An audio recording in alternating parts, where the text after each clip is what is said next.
One of the oldest tricks in the Hollywood playbook is to give an acclaimed director some cash, percentage points, and a producer's credit for a movie that's vaguely similar to their style, in exchange for slapping their name all over every advertisement for the film, in the hope that their fans will pay to see a movie they otherwise wouldn't. I bring this up because when I finished watching Crimson Peak, I'd have sworn this had to have been the case. Because despite reading his name in the opening credits, there was just no way in hell that Guillermo fucking del Toro was responsible for this turd of a movie. Yet here we are, and there we have it. So allow me to regale you with a tale of the filmmaking god who shit in his pants.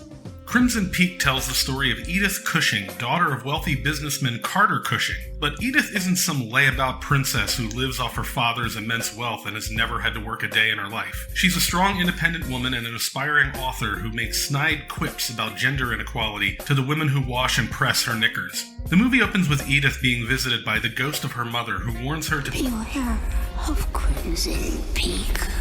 What, we some kind of Suicide Squad? We then cut to Carter Cushing listening to a business proposal from one Sir Thomas Sharp, who promises enormous returns on investing in his invention, which extracts clay from his family's mines, which are red, or as some might call them, crimson. What, we some kind of Crimson Peak. Sharp then approaches and befriends Edith, complimenting her writing and blowing smoke up her ass the way guys always do. But just as the two become amicable, it turns out Carter's instincts were spot on, because Thomas, as well as his sister Lucille, are frauds, and this is where everything in the film goes completely tits up. Carter is then murdered, and almost immediately and without hesitation, Edith suddenly and inexplicably agrees to elope with a man who just materialized in her life right around the time of her father's murder.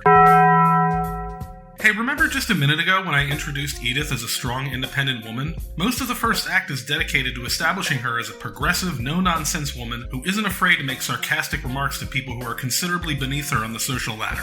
When Alan, her friend, a doctor, and who generally seems like a decent guy, shows interest in her, she laughingly dismisses the very idea that she could ever be with him. But then she immediately agrees to abandon her entire life after a few weeks and some compliments with a man who should at least be wanted for questioning in the death of her father.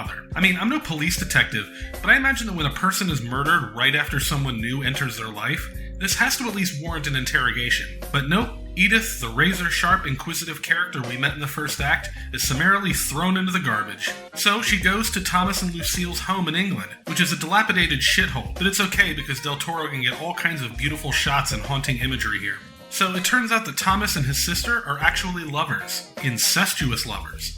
Also, they're slowly poisoning Edith to death so they can inherit her fortune, as they've already done to others. Why they didn't use that to fix up the place or at least make it livable? Because the director said so.